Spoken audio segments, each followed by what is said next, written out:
And here is LaMelo Ball, the 2021 Rookie of the Year.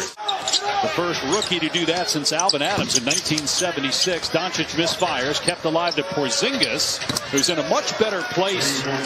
But one of the things you'll see with the Dallas Mavericks, if Jason Kidd and all the comments and conversations, he'd like to get Luka Doncic off the ball a little bit more. Has a chance to get back to that all-star form that we saw with the Knicks in 2018. Hardaway for three, on target, 8-0 Dallas. Credit Cody Martin. Like, if you're playing with somebody who's got that kind of vision, make sure you're cutting to open space. Short jumper is good for Porzingis. Jason Kidd was telling us he was coaching Milwaukee when Kristaps had the major knee injury when he was with the Knicks. And he had dunked on Giannis. Just the sixth, though, in the NBA. He's only 26 years old. Doncic is 0 for 3 from the floor. And here comes Cody Martin. He'll drive all the way and finish at the rim. Consistency finishing at the rim. Right? The first thing James Borrego, when I said, what were the marching orders in the offseason, first thing he said was his body. Got to get stronger. He's only 20 years of age.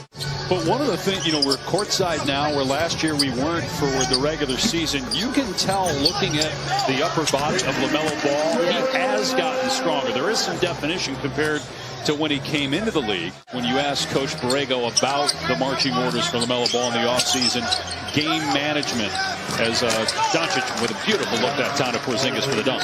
Can't get it to fall. Nothing's going for Luka tonight. He's 0 for 4.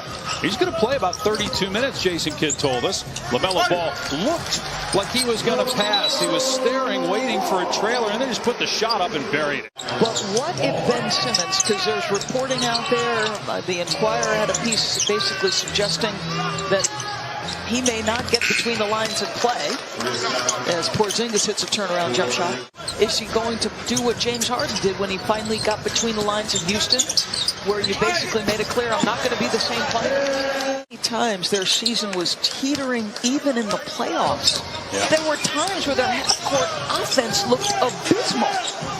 Eric Spoelstra and Rick Carlisle going into Rick, finally switching jobs, were the second longest tenured head coaches with one organization. Obviously, Greg Popovich. But we talk about game management, right? So is the other team on a big-time run? Can you get yourself and your group a good shot? James Borrego got to use the timeout here. Cleveland, no. Ish Smith is there again. Looking to run here with Martin, who flies to the rim and smashes it. That ends a drought of 7 minutes and 38 seconds without a field goal. Preseason or not, you just don't see that in the NBA. Doncic beautifully done there. Perfect pass to Powell. Doncic averaged 8.5 assists per game and over 10 assists in that first-round series last year. PJ Washington with the stuff. And some of the additions like Bullock and Brown help with perimeter shooting, take some pressure off Doncic. Where'd the Mavs finish in the West? They were 5th last year as Powell finishes inside. Phoenix, Devin Booker breaking his nose, never breathing a word of it. He took multiple shots in that finals and just kept playing. Smith with the lob. Martin came down with it and kicked it back out to McDaniels. And the three goes, the first of the night for Charlotte after an 0 for 7 start. I want to say that's almost exactly the descriptor that Kevin Durant put on him. Talked about, you don't speed him up. Inside 2 minutes to go here in the first half. The lead is 23. Doncic again. Gets past 3 guys out to Porzingis. And the 3 is money. Tough cover here for Smith. Plumlee with a double. Brunson for 3. Got it. So again, double of Luka. Doncic. Here comes the double. Doncic shoots and scores. Mavs open up next Thursday at Atlanta. Doncic, step back 3 for Plumlee is good.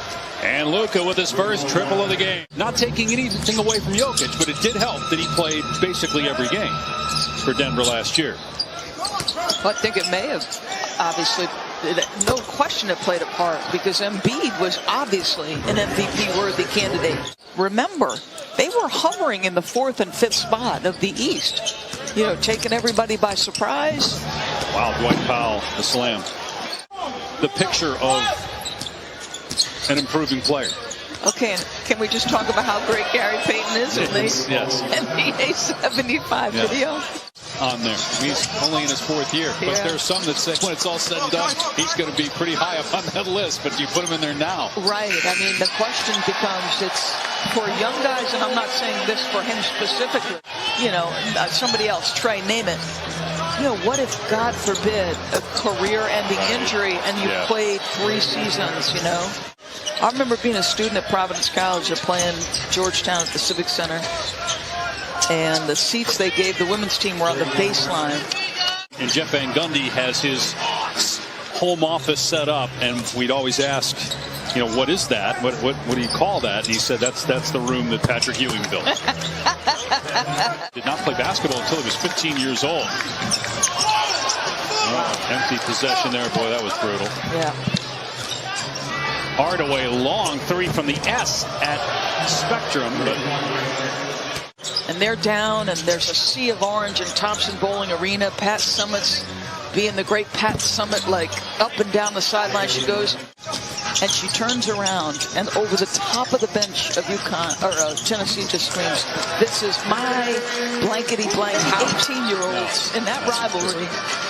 Everybody knew right away, though, she was going to be one of the best all time. As Bouknight gets to the rim and puts it in. Richards no good on the putback. And Bouknight slow to get up. Nice finish on the other end by Sterling Brown. And obviously the health of Zion Williamson is always going to be a big storyline. And our friend and colleague Chauncey Billups. I think he was right at the top of the list. He and Giannis. The youngest player ever to earn multiple first-team All-NBA selections. He's 22. He's already been All-NBA twice in his first 3 seasons. Signed that 5-year, $207 million max contract back on August 10th. 3 ball goes for Sterling Brown. Here's TJ Thor, 19-year-old rookie out of Auburn. The 2nd-round pick of Detroit. Thor grew up in Alaska. Lob to Brown. Nice job. Nice finish by Brown. Expecting the contact as well. First team All G League last year when he was playing there. Nice move that time by Nick Richards. Can you tell our viewers what Bill Walton called him? Well, they couldn't pronounce his last name in all of our games that we did of the Oregon Ducks last year. So Bill Walton just called him Eugene. From you, Channing, though, here to boost the ratings and have you try that in-game. Feel free.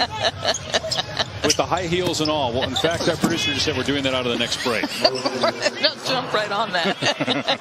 Well, the fans were hoping the Hornets would hit 60. They did not. And this one comes to an end.